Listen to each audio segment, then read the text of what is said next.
Guys, can you imagine how great it would be if you could just remember what the top grandmaster played in the position similar or exact the same as yours?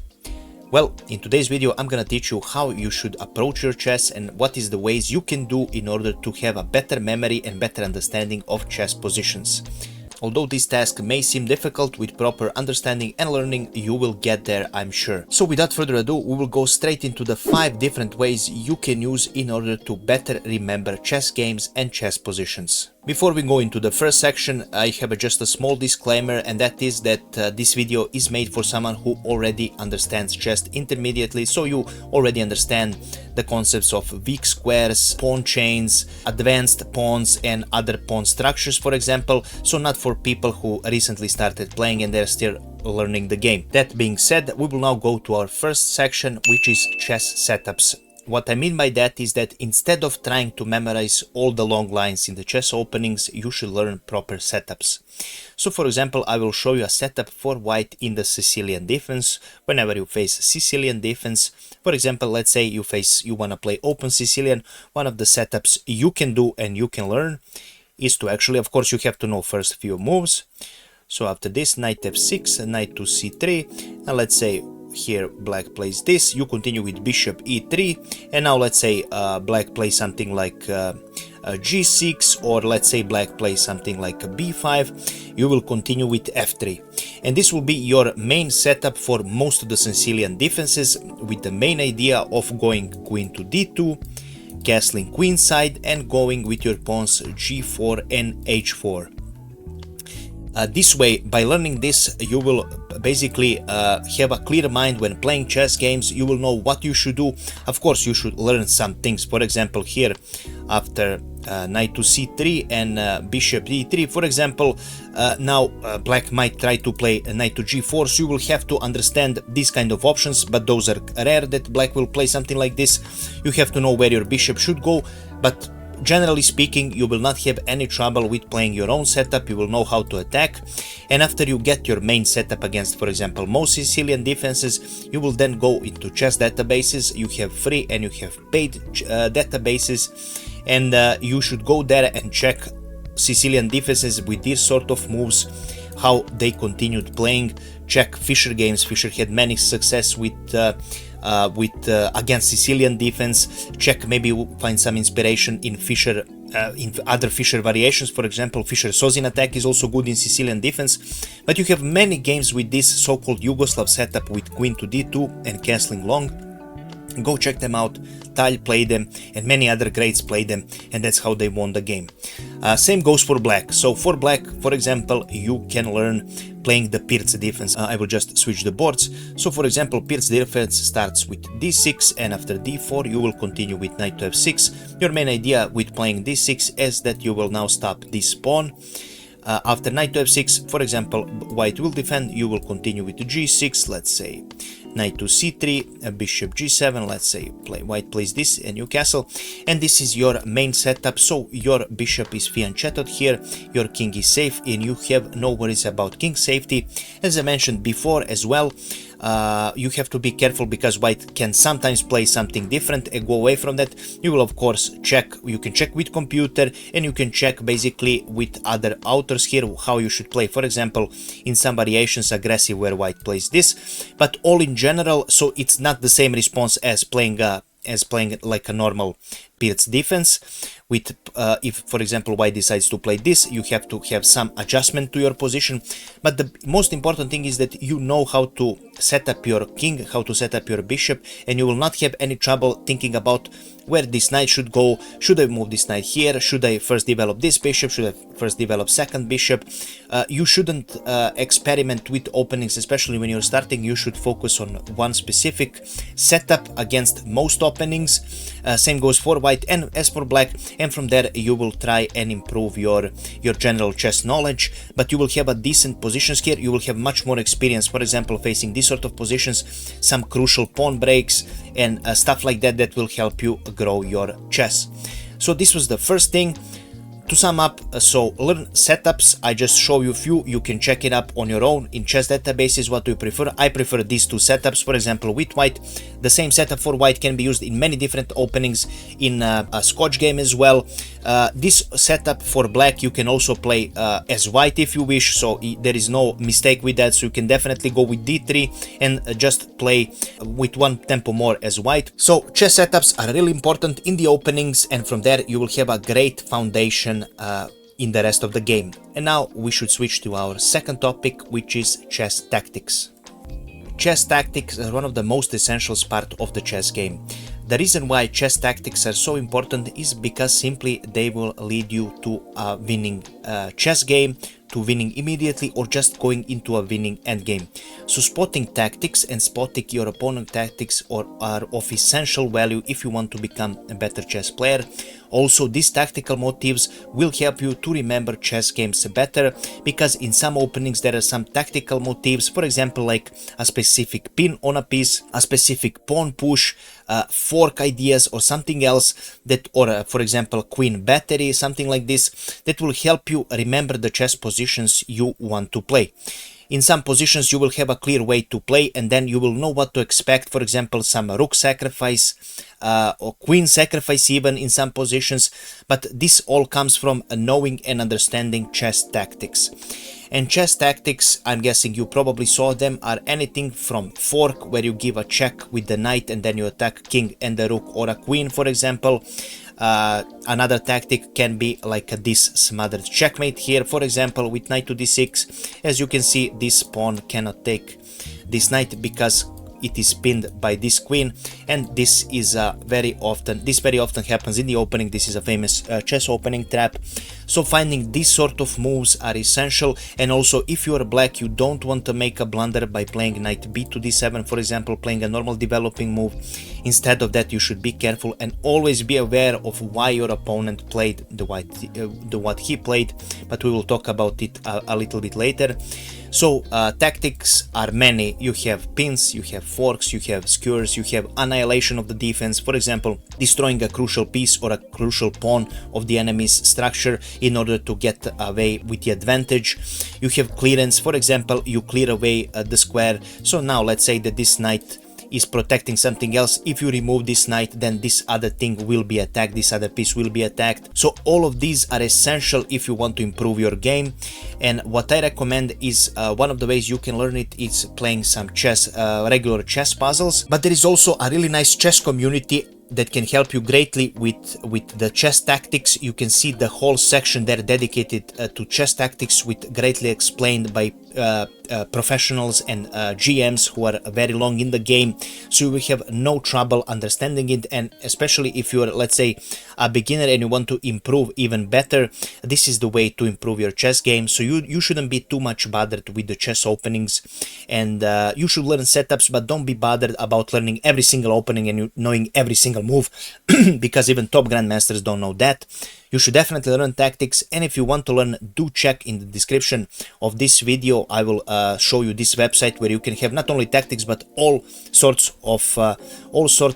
parts of the game basically, and this will help you greatly, I'm sure. So do check it out in the description. You will see a Get Better at Chess sign, and you will go to that link and check it out for yourself. Amazing community, I'm part of it, so looking forward to seeing you there. So, as I mentioned, chess tactics are also really important and one of the most important parts of the game. And now we are going to the third part of the video, which is going through famous historical chess games. This is really important because when you want to watch some opening, okay, you see the first few moves, you maybe understand how 5 or 6 moves goes, where you should go with this bishop, and from there you don't know basic idea.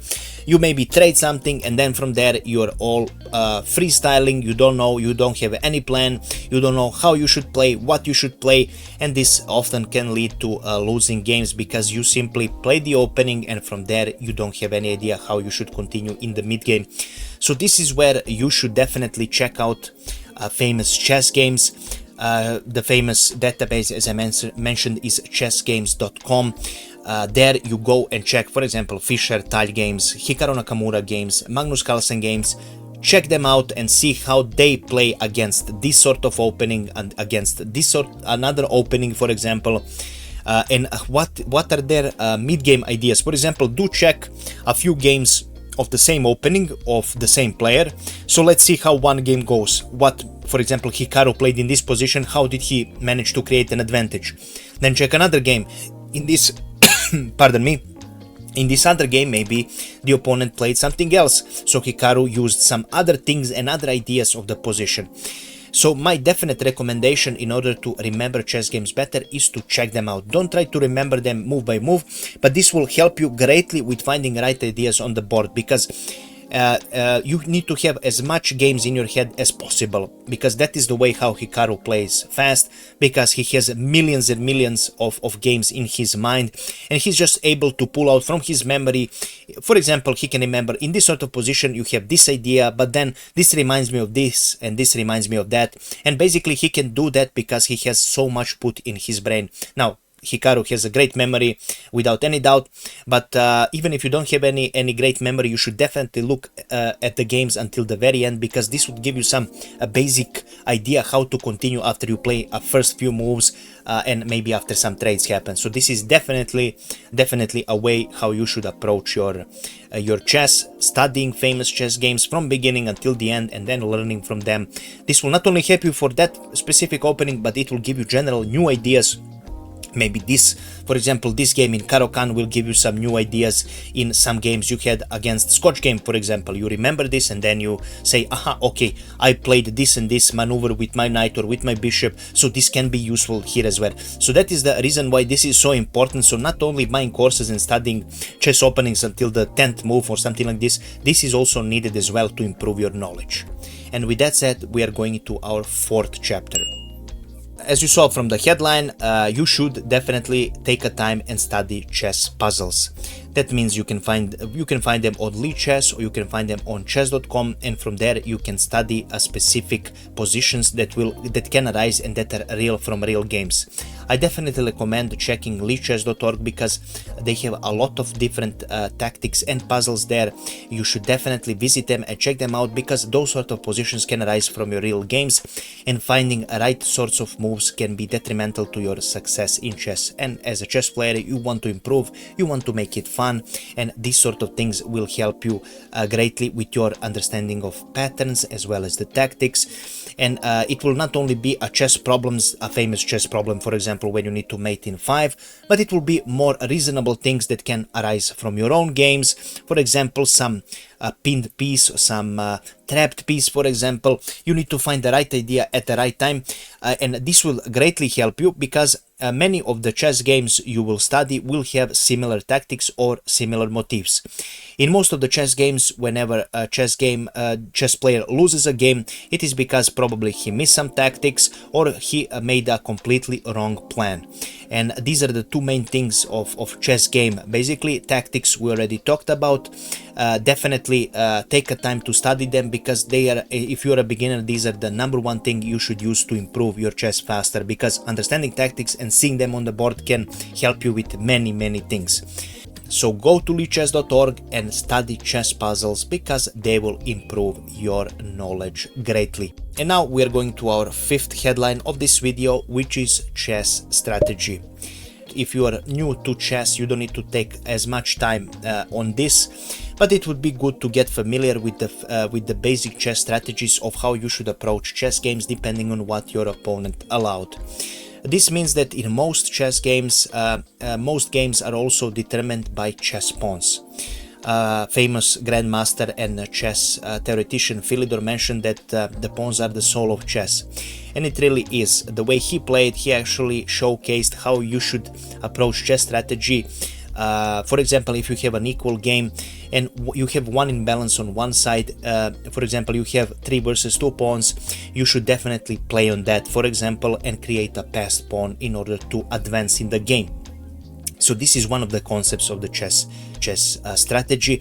Another chess strategy could be an open file or a weak lane. For example, you control a lane with the rook and you play your all chess positions and everything you have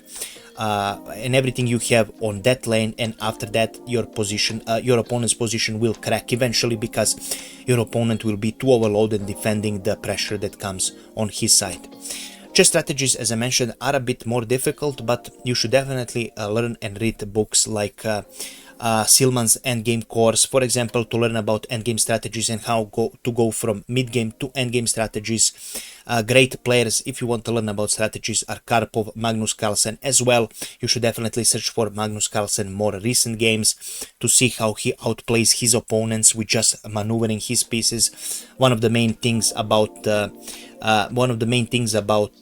chess strategy is maneuvering your pieces, so knowing where your pieces would be best is essential thing. This all comes with experience, but it also comes with watching so many games. As I mentioned before, you should watch as many games as possible. Just watch them, don't try to remember them. Just make sure to watch them as you watch your TV show. Aha, let's see, Karpov played this, Karpov played this, Karpov moved his knight there, then moved his knight there. Don't bother remembering everything because you won't be able to, but you will get the main ideas of the main positional players like Karpov, for example, Botvinnik as well, and people like that who were really specialists at understanding the piece value and understanding the placement of their pieces, and also weak squares of the position, how they should advance, where should they change piece, when should they exchange pieces. This is one of the main things in chess game, understanding and changing pieces. It's art, basically. There is a book called The Art of Exchanging Pieces. It's truly an art to understand position and evaluate, and then decide to trade a piece for another piece that will later give you an advantage. Of course, if you're intermediate or a beginner, this is all a bit maybe too difficult, but I want to let you know that you should already start learning those books and preparing yourself for these sort of things, and getting more knowledge in your head and putting new things in your head about chess, because the more thing you know, the easier it will be for you on the board to recognize and then use one of these ideas. And I hope this video helped you guys, and if you have any questions, do let me know in the description below. If you have any questions about the books, about the literature you would like to read, do let me know. I will gladly answer them. Can you let me know which is your favorite opening setup or something like that, or how do you approach in generally when you learn chess? What is your approach to chess, and how do you understand, and how you help yourself to remember chess games better? Thank you so much for watching, and we will see each other in the next video. I wish you a pleasant day. Bye bye.